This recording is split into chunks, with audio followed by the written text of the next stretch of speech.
Bonjour, c'est Chloé. Je suis ravie de te retrouver pour un nouvel épisode du podcast. Ici, dans cet espace, on parle de parentalité consciente, de neuroatypie avec authenticité, de pédagogie inspirée par la nature, de santé mentale et d'épanouissement personnel. L'objectif de ce podcast, c'est de créer un endroit doux, réaliste et soutenant. Un endroit où on peut parler de sujets parfois délicats, inconfortables, sans jugement. Parce que, en tant que parent, il est normal de se sentir parfois seul, dépassé et fatigué. Et ici, on avance ensemble à notre rythme. Aujourd'hui, je vais aborder une approche de la parentalité. En tout cas, c'est une approche qui se rapproche le plus de ma conception de la parentalité, parce que ça a beaucoup évolué depuis que je suis maman. Qu'est-ce que c'est la parentalité consciente ? Avec cet épisode, j'aimerais que tu partes avec des repères et finalement des gestes pour que tu puisses un petit peu pratiquer au quotidien si ça te tente. Alors, la parentalité consciente, mais de quoi on parle vraiment ? Quand on entend parentalité consciente, on pense parfois à une méthode, à une liste de techniques et finalement quelque chose un petit peu de parfait à faire. Mais la parentalité consciente ou mindful parenting, ce n'est pas une méthode magique. C'est plutôt un chemin. C'est une manière d'être qui est plus attentive, plus lucide et plus reliée. L'idée principale, c'est que la parentalité consciente, elle met l'accent sur la conscience que le parent a de lui-même. Par exemple, la conscience de ses émotions, ses réactions, ses automatismes, ses blessures et surtout ses déclencheurs. Autrement dit, au lieu de rester bloqué sur qu'est-ce que je dois faire quand mon enfant fait ça ? On ajoute plutôt une question souvent plus puissante. Qu'est-ce que je ressens là tout de suite ? Et d'où ça vient ? Parce que dans beaucoup de situations, ce qui met le feu, on va dire, ce n'est pas seulement le comportement de l'enfant. C'est ce que ça vient toucher en nous. Ça peut être de la fatigue, de la peur, de la honte, l'impuissance, le sentiment d'être jugé ou l'impression de ne plus avoir le contrôle.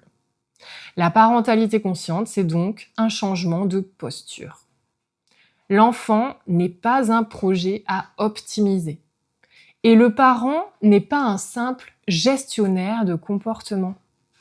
Le parent devient un accompagnateur qui cherche le lien avant la performance. Et je vais ajouter quelque chose de très important. La parentalité consciente n'est pas une parentalité parfaite. C'est justement une parentalité qui accepte l'idée que l'on va se tromper parce que l'on apprend, mais surtout on va réparer. Alors sur quoi ça s'appuie ce concept de parentalité consciente ? Pause. Je vous laisse avec ce magnifique arrêt sur image. Et oui, parce que je suis un petit peu tête en l'air et j'ai totalement oublié de vous expliquer que le concept de parentalité consciente vient des États-Unis et a été créé par le docteur Shefali Tsabary. Il trouve d'autres origines, mais ça, on en parle juste après. Allez, on reprend ? Ça s'appuie sur de la psychologie et des neurosciences. Je vais essayer de rester assez claire et de faire simple. D'abord, il y a l'approche de la psychologie humaniste. Les grands courants humanistes, notamment celui autour de Carl Rogers, ils ont mis en lumière l'importance de la relation, de l'empathie, de l'authenticité et d'un regard non jugeant pour favoriser le développement humain. Donc en gros, l'être humain, il va grandir mieux s'il se sent vu, entendu et accepté. Ensuite, il y a une idée qui est très utile. On s'épanouit quand nos besoins fondamentaux sont respectés. Alors le but, ça va être de retenir 3 points. C'est surtout l'autonomie, sentir que l'on a une marge de manœuvre. Ensuite, il y a la compétence, c'est sentir que l'on progresse. Et enfin, la relation, sentir que l'on compte pour quelqu'un. Et là où c'est intéressant, c'est que ça vaut pour l'enfant, mais aussi pour le parent. Et puis, il y a la pleine conscience appliquée à la parentalité. Il y a des revues scientifiques qui suggèrent que quand on combine des pratiques de pleine conscience avec des compétences parentales, on peut observer une diminution du stress parental et une amélioration de la régulation émotionnelle et de la relation parent-enfant.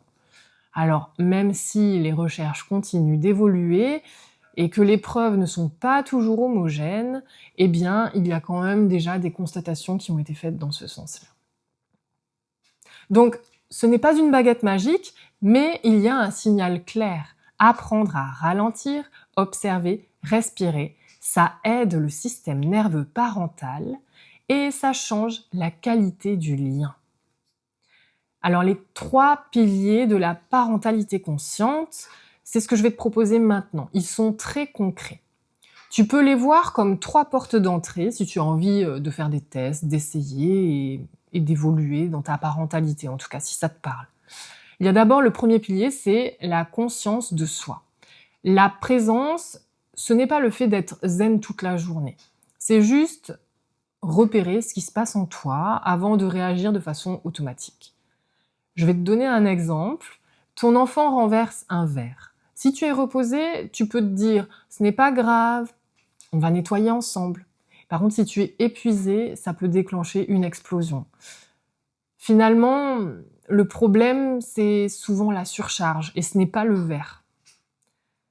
Le conseil concret que je peux te donner, c'est quand tu sens que ça monte en toi et que c'est hors de contrôle, tu peux faire ce petit rituel de prendre 5 respirations lentes avant de répondre, avant d'agir. Ce n'est pas parfait.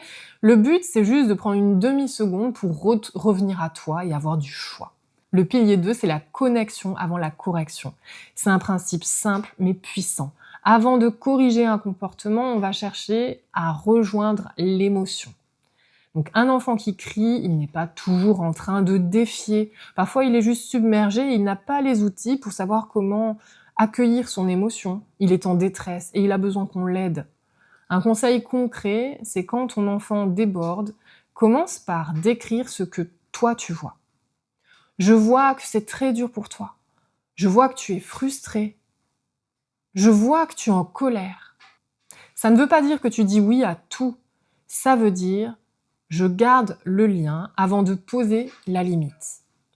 Le pilier 3, c'est la co-régulation. On parle beaucoup de l'enfant doit apprendre à se réguler. Oui, mais au début, en fait, il apprend grâce à nous. Donc la co-régulation, c'est quand ton propre système nerveux aide celui de ton enfant à se calmer. Pas parce que tu lui fais la morale, mais parce que tu deviens un point d'appui. Le conseil concret, quand c'est intense, tu peux proposer une régulation très simple, poser une main sur ta poitrine ou sur celle de ton enfant si c'est OK, et respirer ensemble. On peut commencer avec 4 secondes d'inspiration et 6 secondes d'expiration. Et on peut renouveler ça 3 fois. C'est court, ça paraît peut-être trop simple, et pourtant, ça peut changer l'ambiance dans une crise, vraiment. Ça permet de revenir à soi, de se reconnecter à nos sensations. Ce que la parentalité consciente n'est pas, je vais insister là-dessus parce qu'en ce moment, ça fait déjà quelques années, il y a beaucoup de débats sur la parentalité bienveillante. La parentalité consciente, ce n'est pas du laxisme. Ce n'est pas dire oui à tout. Ce n'est pas ne jamais être en colère et ce n'est pas faire disparaître les conflits. Par contre, on va plutôt poser des limites, déjà en étant connecté à soi-même. L'enfant comprendra mieux parce qu'il sera peut-être redescendu dans ses émotions et connecté à nous-mêmes et ça paraîtra moins injuste. On va apprendre à voir ce qui se passe autour de nous. On va garder du lien avec l'enfant au lieu de rompre le dialogue et de se braquer finalement. On va poser des limites avec plus de clarté et de façon moins injuste, sans imposer. Et on va surtout réparer quand on s'est éloigné. Parce que finalement, personne n'est parfait et on se trompe tous. Alors, il y a 3 gestes simples pour pratiquer au quotidien. Je te propose 3 pratiques qui ne demandent pas de matériel et qui ne demandent pas non plus de prendre 30 minutes de méditation avant. Parce que la méditation, c'est bien, mais il faut avoir du temps. D'abord, on va respirer avant de répondre. Et ça, c'est important. On va prendre 3 respirations. Tu ne vas pas changer ton enfant en 3 respirations. Mais par contre, tu vas changer ton accès à toi-même. Ensuite, on va nommer plutôt que juger. Au lieu de « tu es insupportable », on essaie plutôt « là, je vois que tu es en colère et moi, je suis à bout ». On va mettre des mots. Ça va baisser l'intensité et ouvrir une porte. Ça va permettre de ne pas casser le lien. On va réparer après une rupture. Si on dépasse les limites, parce que ça peut arriver, eh bien, la réparation, c'est vraiment un cadeau immense pour l'enfant. Une réparation simple, ça peut être juste « je suis désolée d'avoir crié, j'étais dépassée, ce n'est pas ta faute, on recommence ». Ça n'efface pas tout, mais ça construit une sécurité émotionnelle pour l'enfant et l'adulte. Et j'aimerais finir là-dessus, la parentalité consciente, pour moi, c'est vraiment un chemin. Ce n'est pas une destination parfaite, mais ça permet de mieux se comprendre, mieux se connaître et d'essayer de conserver une bonne communication et un lien. C'est une présence intentionnelle, c'est de la compassion pour soi et pour l'enfant. Et c'est surtout un engagement à changer doucement notre regard sur nos réactions automatiques. Si tu es dans une période où tu te sens seul, fatigué ou dépassé, j'aimerais que tu retiennes une chose. Tu n'as pas à porter ça tout seul. Souvent, on s'isole, mais ce n'est pas forcément la bonne solution. Si tu veux aller plus loin, voici 3 ressources francophones qui peuvent être intéressantes pour toi. On a d'abord le livre d'Isabelle Filiosa, « J'ai tout essayé ». On a un deuxième livre d'Héloïse Junier, « Pour ou contre les grands débats de la petite enfance ». Et enfin, un 3e livre de Catherine Guéguen, « Pour une enfance heureuse ». Si cet épisode t'a parlé, tu peux soutenir le podcast en laissant quelques étoiles, un commentaire et en le partageant peut-être à un autre parent qui en aurait besoin. Et maintenant, comme toujours, on termine par une minute du vivant. Aujourd'hui, ça va être une minute connaissance du vivant qui va être ciblée sur le perce-neige. Début février, il y a une petite fleur qui attire l'attention. Quand on la voit, le perce-neige, cette fleur peut apparaître dans un grand froid, parfois même avec du givre, mais pourtant, elle tient. Le détail insolite, c'est que le perce-neige produit une forme d'antigel qui aide ses cellules à survivre aux températures négatives. Elle a donc une protection naturelle contre le grand froid. Et l'autre détail qui est encore plus surprenant, il est lié à ses graines. Car ces graines sont souvent transportées par des fourmis. Les fourmis sont attirées par le contour de la graine qui est riche en huile, et donc elle va emporter la graine, elle va récupérer ce qui l'intéresse pour nourrir les larves, et elle va rejeter la graine plus loin. Ça va aider la plante à se disperser. Alors attention, parce que cette plante est toxique, donc elle est belle à regarder uniquement. Je vais un petit peu vous parler de ça aujourd'hui, parce que je voulais vous expliquer qu'il existe plusieurs types de toxicité. Pour faire court, il y a une toxicité qui est souvent liée à l'ingestion, le fait d'avaler, dont les espèces les plus dangereuses font partie. Il y a aussi des toxicités qui sont liées à la sève de la plante. Donc on peut avoir des irritations cutanées, mais il y a également des sèves qui réagissent avec les rayons UV du soleil. Et donc en France, il faut savoir qu'au total, il y a 6000 espèces végétales pour environ 300 qui sont toxiques.